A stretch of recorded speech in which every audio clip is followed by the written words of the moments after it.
Hello friends, welcome back again in E notes. तो unit 1 हम पढ़ रहे थे हीट एंड मास ट्रांसफ़र का, दैट इज़ बेसिक कॉन्सेप्ट। तो पार्ट 10 में हम पढ़ने जा रहे हैं analogue of heat transfer with electrical system. Same है जो अभी तक हम पढ़ रहे थे, बस इलेक्ट्रिकल सिस्टम से जब हम हीट ट्रांसफ़र को डिफ़ाइन करते हैं तब एक फार्मूला हमारा बन के आता है, वो फार्मूला हमारा आगे तक काम आता है। ठीक है, वही हम यहाँ पर देखेंगे। तो चलिए शुरू करते हैं। ओके, तो analogue of heat transfer with electrical system क्या है, और हम क्या वो एनालॉग किसे बोलते हैं? जब दो सिमिलर इक्वेशन, दो फिजिकल स्टेट की इक्वेशन को सिमिलर करते हैं, जो इक्वेशन बन के आता है उसे हम एनालॉग करते हैं। जैसे देखिए, when two physical system are described by similar equation then they are said to be analogue. Okay, the heat transfer process can be compared by analog with electricity and electrical resistance. Okay, समझ में आया? For example, हमारे पास एक physical system ए है और एक physical system B है। ठीक है, दोनों के इक्वेशन को एक सिमिलर इक्वेशन से मैं अगर डिफ़ाइन करूँगा तो वो हमारा हो जाएगा एनालॉग। ठीक है, तो अब इलेक्ट्रिकल सिस्टम में heat transfer with electrical system, इसके लिए एनालॉग सिस्टम हम बनाएंगे। फॉर एग्ज़ाम्पल, ए जो है हमारा, इसमें हीट ट्रांसफ़र हो रहा है और बी में हमारा इलेक्ट्रिकल सिस्टम है, बी काम कर रहा है। ओके, अब दोनों का इक्वेशन, इसका हमारा हो जाएगा आपका इसका बी वाला इलेक्ट्रिकल में बोला हूँ तो ओम्स लॉ, और ये हमारा फोरियर लॉ से जो हीट रेट निकला था, वो दोनों इक्वेशन को जब हम सिमिलर करेंगे, जो इक्वेशन बन के आएगा वो हमारा होगा analogue of heat transfer with electrical system.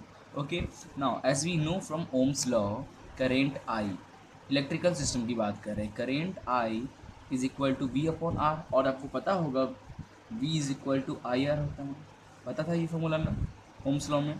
So V, where del V is a potential difference between two point, or in a system, or R is the electrical resistance of the system. Okay, now by analog we can write the Fourier equation as rate of flow Q is equal to del T upon L upon K। ठीक है, ये formula याद आया आपको? क्या लिखते थे हम? Q is equal to minus of K A D T upon D X, ऐसे कुछ लिखते थे। ये हमारा हीट ट्रांसफ़र रेट का इक्वेशन था बाय फोरियर्स ना। जब हम एनालॉग में बात करेंगे तब उसके लिए जो इक्वेशन हमारा बनता है हीट रेटिंग का, Q is equal to del T upon L K. Okay, now here we see that वो दोनों इक्वेशन को हम कंपेयर करेंगे, इलेक्ट्रिकल से जो आया था और जो हमारा हीट ट्रांसफ़र का रेट का जो इक्वेशन है। Now here we see that I is similar to Q. ठीक है, यहाँ formula current I is equal to V upon R है, यहाँ क्यू इज इक्वल टू ये है, तो हम बोल रहे हैं we see that I is similar to Q. Therefore I, क्योंकि सिमिलर इसलिए हमने कहा, यहाँ पे heat Q is the heat transfer और आई इज़ द करेंट।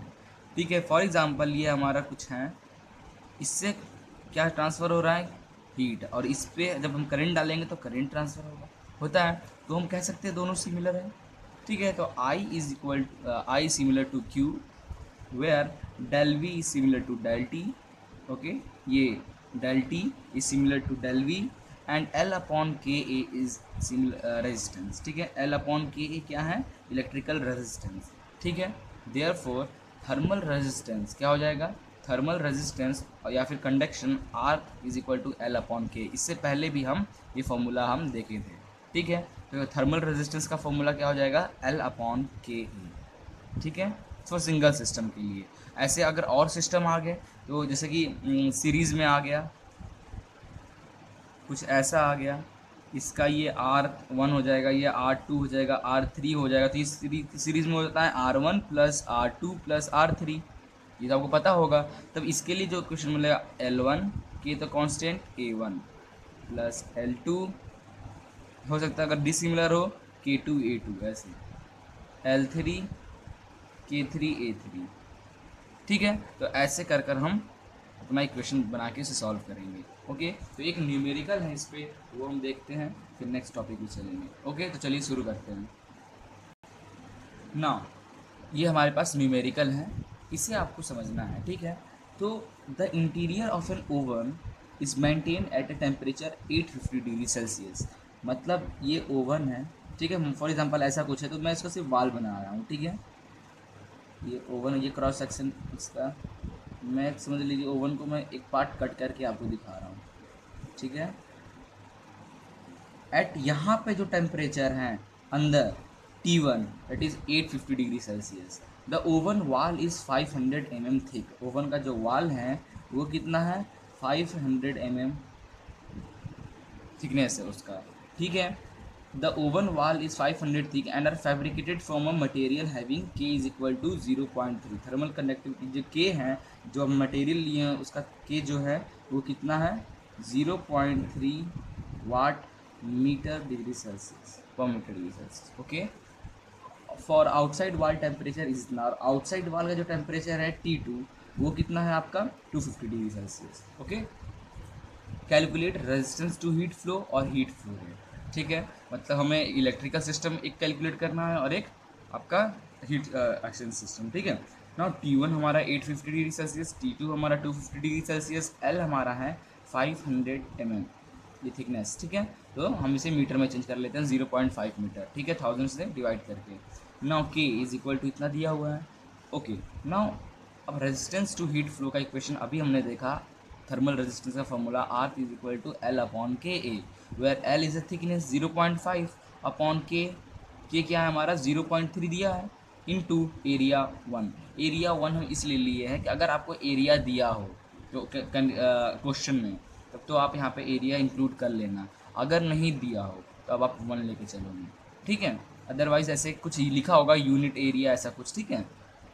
इसे सॉल्व करो तो 1.66 डिग्री सेल्सियस पर वाट आया है आपका थर्मल रेजिस्टेंस। अगला हमारा फाइंड करना था हीट फ्लो रेट। अच्छा यहाँ पे दिया है, देखो क्वेश्चन में टेक एरिया 1 मीटर स्क्वायर, ठीक है, तो एरिया हमने 1 मीटर स्क्वायर ले लिया है, okay. Now heat flow rate Q is equal to T1 minus T2 upon L by K A होता है, या फिर आपको एक और फार्मूला इसको ऊपर कर देंगे तो अगर ये फार्मूला आप भूल रहे होंगे फोरियर का, minus K A del T upon del X, ये डेल एक्स थिकनेस हो गया, एरिया के आपका डेल टी, ओके। तो डेल टी मतलब T1 minus T2, temperature 850 degree Celsius, अगर T2 बड़ा होता तो T2 माइनस T1 लिखते हैं आप, ठीक है। तो 850 degree Celsius minus 250 degree Celsius upon L upon K ए, अभी आपने यहाँ फाइंड किया 1.66, यहाँ पुट करे वैल्यू और आपका हीट फ्लो रेट आ गया इन वाट 361.44 वाट, ओके। तो आई थिंक ये आपका एनालॉग सिस्टम समझ में आ गया होगा। क्या क्या बताया था मैंने एनालॉग सिस्टम में, फिर बता दूं, एक सिस्टम ए है एक सिस्टम बी है, दोनों सिस्टम का इक्वेशन हमारा सी आ रहा है, इसे हम बोलते हैं एनालॉग सिस्टम, ठीक है। तो आई थिंक थैंक यू।